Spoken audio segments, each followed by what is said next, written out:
Apa sih reksadana itu? So basically, definisi reksadana itu adalah di mana uang kita dikelola oleh manajer investasi. Bayangkan uang kita akan disimpan ke macam-macam instrumen keuangan sesuai dengan jenisnya. Ada reksadana pasar uang, ada reksadana pendapatan tetap, reksadana saham, dan reksadana indeks. Bisa juga dilihat dari periode tahun lebih spesifiknya, seperti apabila kamu mau investasi kurang dari 1 tahun, berarti bisa memilih reksadana pasar uang atau reksadana pendapatan tetap. Kalau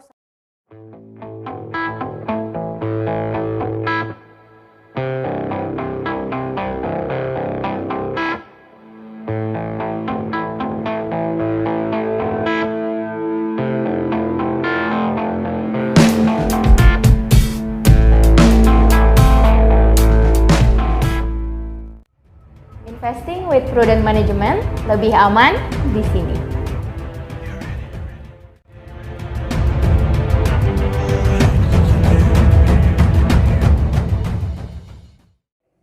Halo sahabat Purwanto IM Lifestyle, kembali lagi dengan Indira sebagai marketing team di Purwanto Asset Management.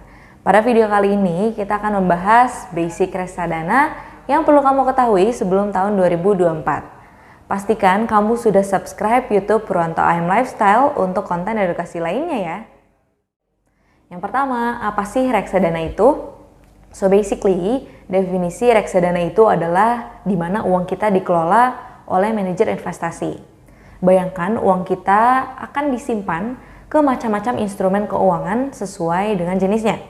Ada reksadana pasar uang, ada reksadana pendapatan tetap, reksadana saham, dan reksadana indeks. Pemilihan produk reksadana bisa ditentukan dari kapan. Kita bisa menentukan besar risiko dari jangka waktu yang kita ambil, panjang atau pendeknya. Sebagai contoh, kita ambil target nikah yang biasanya akan dilaksanakan dalam kurang lebih periode 1 tahun ya. Bisa memilih reksadana pasar uang atau pendapatan tetap dengan risiko yang rendah dan return tidak setinggi itu. Namun, jika target pensiun dalam 10 tahun, berarti bisa memilih reksadana saham atau indeks dengan risiko yang tinggi dan return yang tinggi juga. Sehingga kesimpulannya adalah short term sama dengan low risk dan low return, sedangkan long term sama dengan high risk dan high return. Bisa juga dilihat dari periode tahun lebih spesifiknya.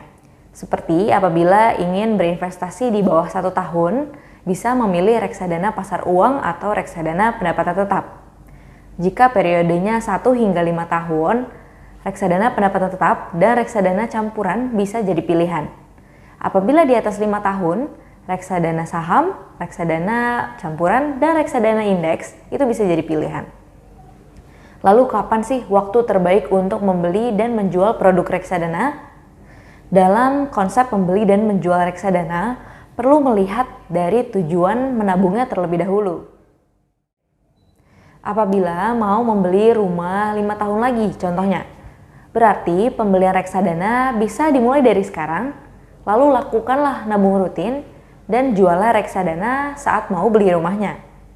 Namun ada cara-cara yang perlu diperhatikan untuk bagaimana kita membeli reksadana dengan cara langsung atau dengan pembelian rutin.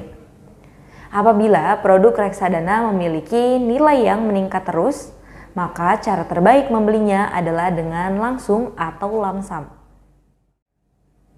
Karena apabila dengan menabung rutin akan ada kenaikan nilai di setiap penambahan waktunya. Namun tidak menutup kemungkinan apabila memilih untuk nabung rutin.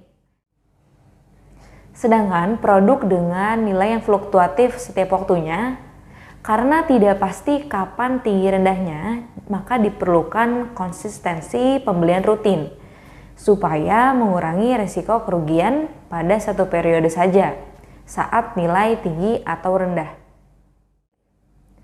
Kemudian perbedaan reksadana saham dan indeks itu apa sih? Untuk kedua produk tersebut memiliki persamaan, yakni isi portofolionya mayoritas saham. Juga memiliki risiko yang agresif dan cocok untuk investasi jangka panjang. Perbedaannya terletak di gaya atau cara pengelolaan manajer investasinya. Yang pertama, reksadana saham sama dengan active investing, di mana manajer investasi secara aktif memilih dan mengelola portofolio berdasarkan kondisi ekonomi, prospek sektor, dan kinerja perusahaan. Biaya manajemennya juga lebih tinggi daripada reksadana indeks. Yang kedua, reksadana indeks sama dengan passive investing, di mana manajer investasi tidak memilih dan hanya mengikuti indeks saja. Biaya manajemennya juga lebih rendah daripada reksadana saham.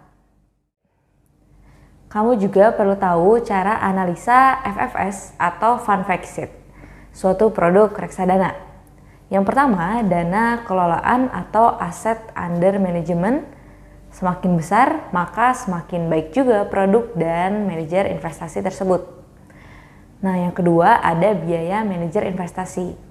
Semakin rendah, maka semakin baik juga. Yang ketiga, cek bank kustodiannya.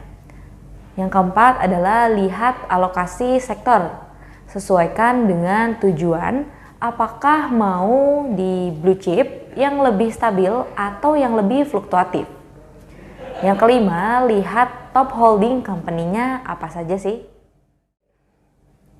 Perlu kita pahami juga bahwa reksadana merupakan produk investasi yang diciptakan sebagai solusi atas permasalahan yang ada di masyarakat. Bagi yang ingin berinvestasi tapi terkendala pada waktu, pengetahuan pasar modal yang cukup, dan uangnya banyak, reksadana ini bisa jadi solusinya karena dikelola oleh manajer investasi yang merumuskan komposisi instrumen investasi ke dalam satu produk reksadana tersebut. Begitulah informasi mendasar tentang reksadana yang perlu kamu ketahui sebelum tahun 2024. Nah, sebelum pergantian tahun, yang pertama, yang paling penting adalah review lagi apa saja target finansial yang sudah dan belum tercapai di 2023, lalu apa saja sih tujuan dari investasi di reksadana.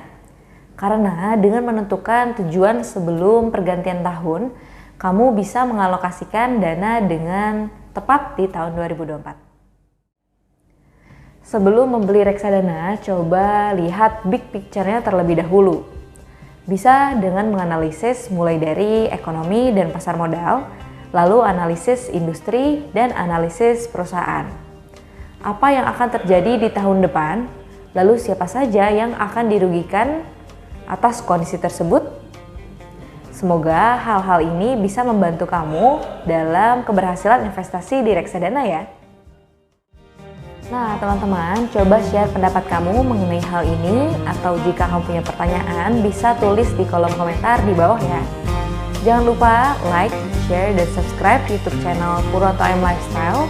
Follow juga Instagram @purwontoassetmanagement untuk update konten-konten menarik seputar investasi lainnya.